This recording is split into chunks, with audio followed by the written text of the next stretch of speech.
not being spent. No definite date has been set, but Sablon says he hopes to have the new school up by September of this year. Senate action on President Obama's nomination of CNMI Superior Court Judge Ramona Manglona to the federal bench could take months or longer. Channel 2 Washington correspondent Matt Kaye reports. It took over a year for President Obama and his administration to vet Judge Ramona Manglona to be the first NMI resident and the first woman nominated to the NMI Federal District Court. Now, with the new Congress just getting organized and no fewer than 42 nominees before the Senate Judiciary Committee, staff says it could be months or longer before Manglona even gets a hearing. Nominees fill out a lengthy questionnaire and then go into a queue to await a hearing date, after which senators can submit more questions before a committee vote is scheduled. Once approved, it's then up to the full Senate and both parties to agree whether and when to take up the nomination. GOP consultant for the islands, Fred Radawagan, says the process could go slow or it could go fast.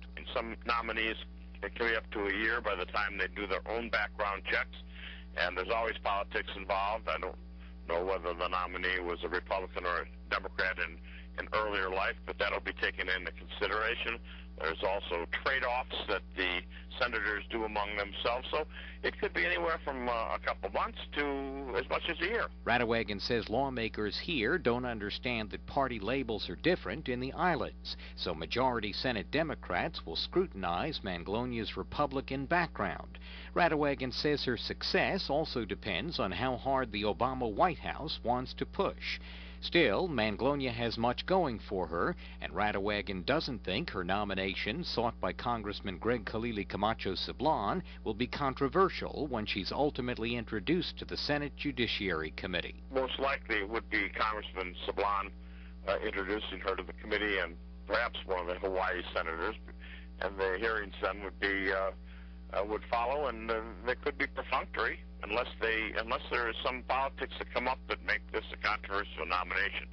But I don't anticipate that. Still, some nominees considered last year waited more than a year for a hearing. Of the 42 still pending in the Judiciary Committee, several were returned to the President and sent back to the Senate at the end of the last Congress. Staff said several of those who've had hearings may avoid the need for a second hearing, and not every previous nominee has to go first before the committee considers succeeding nominations. So those just sent up, including Judge Manglona, won't necessarily have to wait for all pending nominees to have a hearing.